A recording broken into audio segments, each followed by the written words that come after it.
Finality اختیار نہیں کر لی جاتی، کیونکہ ابھی تو انسداد دہشت گردی عدالتوں کی جانب سے فیصلے سنائے گئے ہیں، ہائی کورٹ کی ریمیڈی ہے، اس کے بعد سپریم کورٹ کی ریمیڈی ہے، تو وہ یہ سمجھتے ہیں کہ تب تک ان حلقوں میں ایک تو انتخابات نہیں کروائے جائیں، اور دوسرا تب تک نااہلی کو بھی حتمی تصور نہ کیا جائے، ارکان اسمبلی کو ڈی سیٹ بھی نہ کیا جائے۔ تو اب تک کی جو پشاور ہائی کورٹ کے سارے معاملے میں کنڈکٹ ہے، 2 رکنی بینچ ہے، وہ تو پاکستان تحریک انصاف کے حق میں جاتا دکھائی دے رہا ہے۔ آگے کیا ہوتا ہے یہ تو اب وقت ہی بتائے گا۔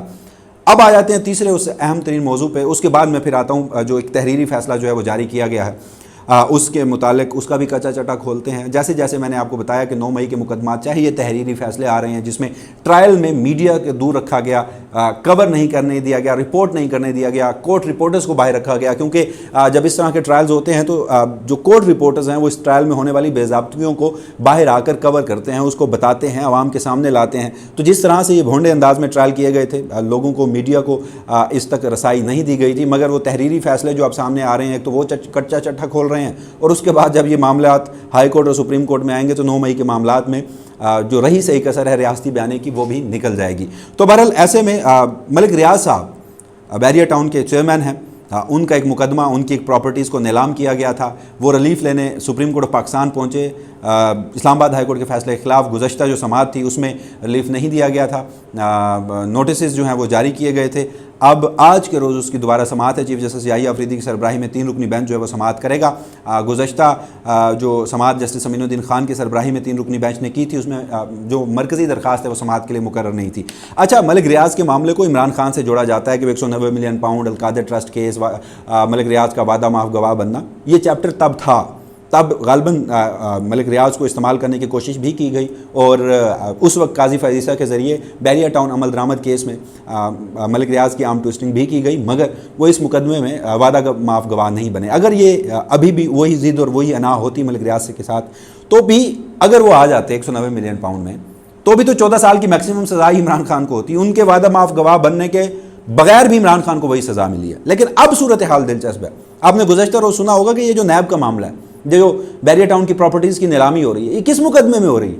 یہ دلچسپ ہے، یہ مقدمہ ہے فیک اکاؤنٹ کیس کا، جس میں آصف علی زرداری صاحب اور فریال تالپور صاحبہ اور جو اومنی گروپ ہے سندھ کا، جو کہ براہ راست آصف علی زرداری صاحب کے فرنٹ مین بلکہ آصف علی زرداری صاحب کا بزنس ہے، وہ اس کیس کے مرکزی ملزم ہیں، جبکہ ملک ریاض صاحب اور ان کے داماد غالباً جو ہیں جنہوں نے بیریا ٹاؤن کی یہ پراپرٹیز پلیج کروائی تھیں، وہ تو اس میں شریک ملزمان ہیں۔ تو جب یہ مقدمہ اب سپریم کورٹ میں ہے، ملک ریاض کو ریلیف نہیں ملتا، بنیادی وہ مقدمہ کہ یہ دوبارہ ٹرائل کورٹ کو بھیجا جاتا ہے، اور چیف جسٹس یحییٰ آفریدی کا جیسے مزاج ہے کہ اس کو 2-3 ماہ میں کنکلوڈ کرنے کا ٹرائل ہوتا ہے، تو ملک ریاض صاحب تو اس وقت بیرون ملک ہیں، وہ وہاں پر دبئی میں ایک نئی انہوں نے ہاؤسنگ سوسائٹی لانچ کی ہے، وہ وہاں پر غالباً شہریت بھی حاصل کر چکے ہیں، وہ دبئی کے ایک شہری بھی ہیں، پاکستان سے اب ان کا کاروبار جو ہے اب ختم کر چکے ہیں، تو انہیں کیا نقصان ہوگا؟ ایوان صدر کے مکین کو پریشان ہونا چاہیے سارے معاملے میں۔ چلیں، آصف علی زرداری صاحب تو اس وقت صدارتی استثناء لے کے بیٹھے ہیں، جب تک وہ صدر ہیں ان کے خلاف کارروائی نہیں ہو سکتی، مگر یہ بھی خبریں آ چکی ہیں ماضی میں کہ آصف علی زرداری صاحب کو صدارت سے ہٹانے کے حوالے سے کوئی پلان، کوئی منصوبہ جو ہے وہ جاری و ساری ہے۔ تو ایسے میں 27ویں آئینی ترمیم کا تذکرہ ہے، جہاں NFC ایوارڈ اور 18ویں آئینی ترمیم اس کو انڈو کرنا ہے، تو وہیں اطلاعات یہ ہیں کہ آصف علی زرداری اور بلاول بھٹو زرداری صاحب جو ہیں وہ انکار کر رہے ہیں، تو اس لیے اب آج کی سماعت میں دیکھنا یہ ہے کہ کیا ایوان صدر کے جو مکین ہیں ان کو کسی قسم کی کوئی مشکلات کا سامنا کرنا پڑتا ہے، سماعت کے بعد فیصلہ کیا آتا ہے اور ایوان صدر میں کیا ہلچل مچتی ہے۔ اب آ جاتے ہیں اپنے اہم موضوع کے اوپر، جو گزشتہ روز فیصلہ جاری کیا گیا ہے انسداد دہشت گردی عدالت لاہور کی جانب سے تھانہ شادمان کیس تھا، اور راحت بیکری جلاؤ گراؤ کا مقدمہ تھا۔ اس میں کچھ چیزیں جو ہیں وہ خاصی دلچسپ ہیں، وہ میں آپ کے سامنے رکھ دیتا ہوں جناب۔ ہوا کچھ یوں کہ گزشتہ روز سزائیں سنائی گئی تھیں، ہم نے آپ کو رپورٹ بھی کیا تھا کہ ڈاکٹر یاسمین راشد ہوں، عمر سرفراز سیما ہوں، اعجاز چودھری ہوں، میاں محمود الرشید ہوں، عائشہ بھٹا ہوں، ان کو 10 سال سزا، جبکہ جو عالیہ حمزہ اور صنم جاوید ہیں انہیں 5 سال کی سزا سنائی گئی تھی۔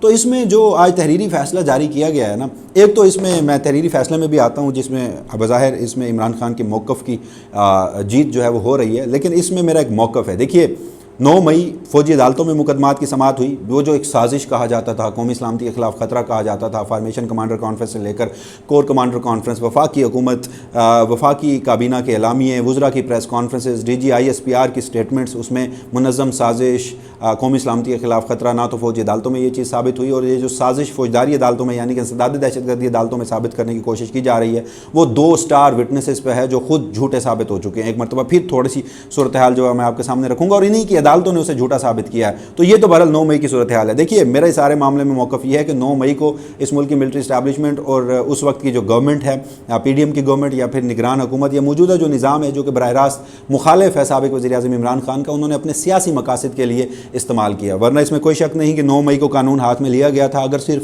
آئین اور قانون کے مطابق سزا دی جاتی تو اس میں یہ سمجھتا ہوں کہ پاکستان تحریک انصاف کا نقصان زیادہ ہو سکتا تھا.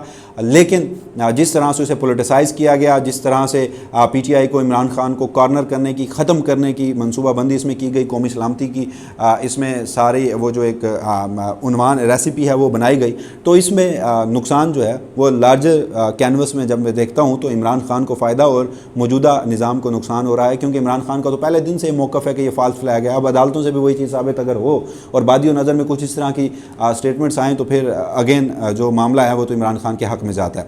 اچھا, اب کچھ تحریری جو صورتحال ہے وہ میں آپ کے سامنے رکھتا ہوں. ATC کے جج صاحب نے عمران خان کا, کیونکہ عمران خان اس معاملے میں مرکزی ملزم تو ہیں, لیکن 8 مقدمات جن میں یحییٰ آفریدی صاحب نے گزشتہ روز ضمانت پر سماعت بھی کی تھی, 19 اگست تک وہ ملتوی بھی کی گئی ہے, تو اس معاملے میں عمران خان کے چلان پیش نہیں ہوئے, عمران خان کو ابھی تک سزا نہیں سنائی گئی. تو فیصلے میں عمران خان کا تذکرہ ضرور کیا گیا ہے. لکھا گیا ہے کہ ورکرز عمران خان کو لیڈر مانتے ہیں, کوئی عمران خان کی حکم عدولی کا سوچ بھی نہیں سکتا.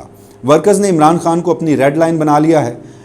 ورکرز عمران خان کے احکامات کی خلاف ورزی کا تصور بھی نہیں کر سکتے. عمران خان کی گرفتاری پر کسی نے 1 منٹ بھی گھر بیٹھنے کا نہیں سوچا بلکہ احتجاج کیا. اب یہ بھی لکھا گیا کہ تحریک انصاف کے کارکن عمران خان کو نجات دہندہ کے طور پر دیکھتے ہیں. یہ فائدہ کس کا ہے؟ اس میں قد کاٹ کس کا بڑا ہو رہا ہے, اس میں سٹیچر کس کا بڑا ہو رہا ہے؟ آپ بظاہر تو عمران خان کے خلاف فیصلہ لکھ رہے ہیں, لیکن اس میں آپ عمران خان کو ایک سیاسی لیڈر کہہ رہے ہیں کہ جس میں بقول آپ کے تو عمران خان اس وقت ختم ہو چکا ہے, عوام اس کے ساتھ نہیں ہے, احتجاج کے لیے بھی نہیں نکلتی, اور آپ کے مطابق موجودہ نظام کے مطابق اسے ووٹ بھی نہیں پڑے. لیکن جج صاحب جو ہے وہ کوئی انٹائرلی الگ کہانی سنا رہے ہیں. بہرحال یہ ایک اور دلچسپ بات ہے وہ یہ کہ اس میں یہ آج فیصل آباد کی عدالت, لاہور کی عدالت نے یہ لکھا ہے کہ جو PTI کے 2 لوگ تھے جن میں صنم جاوید خان اور عالیہ حمزہ تھی, ان کے مطابق لکھا گیا ہے کہ وہ اس موقع پر موجود نہیں تھی, لیکن انہوں نے اپنے سوشل میڈیا اکاؤنٹس کے ذریعے PTI کارکنوں اور حامیوں کو اشتعال دلایا اور اکسایا, لہٰذا دونوں جرم مکمل طور پر ملوث پائے گئی ہیں. اچھا, اس میں یہ بھی کہا گیا کہ صنم جاوید صاحبہ کا جو سوشل میڈیا ہے وہ بہت ایکٹیو ہے, اس پر وہ بہت اثر رکھتی ہے. اب ڈاکٹر یاسمین راشد صاحبہ, عمر سرفراز سیما صاحب, اعجاز چودھری صاحب, میاں محمود رشید کی جائیدادیں بھی ضبط کرنے کا حکم دیا گیا ہے. 10 سال کی سزا تو پہلے تھی, جائیدادیں ضبط اور 6 لاکھ روپے جرمانہ جو ہے وہ بھی اس حوالے سے کہا گیا ہے.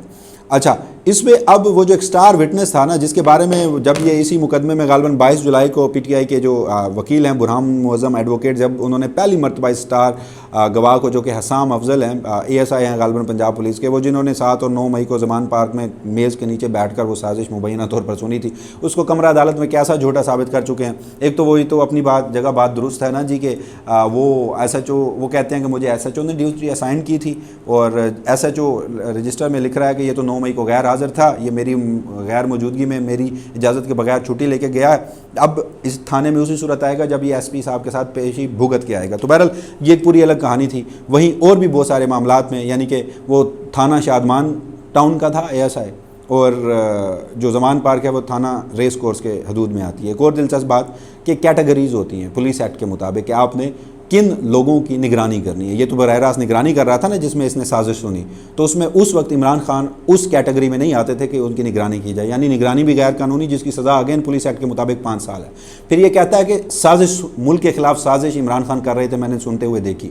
تو کیا FIR درج کرائی گئی تھی 9 مئی سے پہلے؟ FIR درج نہیں کرائی گئی تھی. تو اگین ضابطہ فوجداری میں یہ بھی درج ہے کہ اگر کوئی ریاستی اہلکار کو ملک کے خلاف سازش کا پتہ چلے اور اس کا وہ مقدمہ درج نہ کرائے تو اس کو 7 سال کی سزا سنائی جاتی ہے.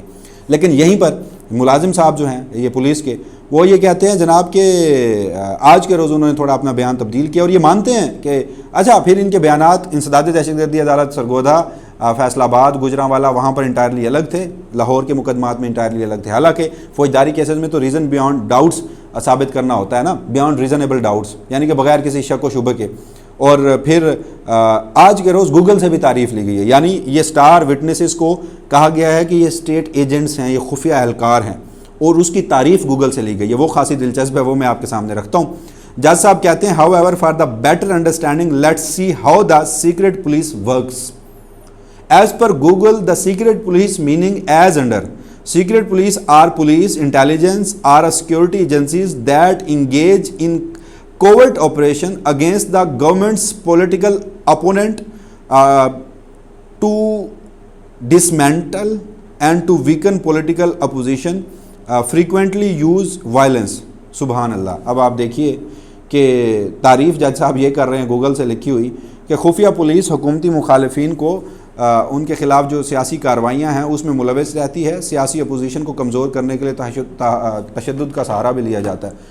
یہی بات تو عمران خان صاحب کر رہے ہیں، یہی بات تو پاکستان تحریک انصاف کر رہی ہے، جو جج صاحب فیصلے میں لکھ کر دے رہے ہیں. اچھا پھر آج کے روز انہوں نے یہ بھی کہا، اب آپ دیکھیے اندازہ لگائیے کہ وہ جو سٹار گواہ ہے حسام افضل، اس کے بارے میں تحریری فیصلے میں لکھا گیا ہے کہ ملازم کو تحریری طور پر ڈیوٹی دی جاتی ہے، ایس ایچ او نے مجھے زبانی طور پر دی تھی. یعنی اب وہ مکر گیا کہ ایس ایچ او نے مجھے زبانی طور پر دی تھی. معلوم نہیں کہ عمران خان کے گھر کے ساتھ کون رہائش پذیر ہے. سازش تک وہ شخص پہنچ گیا، عمران خان کے گھر کے ساتھ کون سا گھر ہے یہ اسے نہیں معلوم. پھر وہ کہتا ہے کہ زمان پارک کئی بار گیا ہوں، شاید عمران خان کا گھر زمان پارک کی اسٹریٹ نمبر 1 کے پہلے موڑ پر ہے. شاید اسے عمران خان کے گھر کا نہیں پتا، جس میں وہ گھس کر مختلف بیریئر توڑ کر ٹیبل کے نیچے چھپ کر سازش سن رہا تھا. تو اس طرح کے بھونڈے فیصلے، اس طرح کے بھونڈے ٹرائل، اس طرح کا آئین اور قانون کے ساتھ مذاق پاکستان تو کیا خیر دنیا کی فوجداری تاریخ میں نہیں ہوا ہوگا.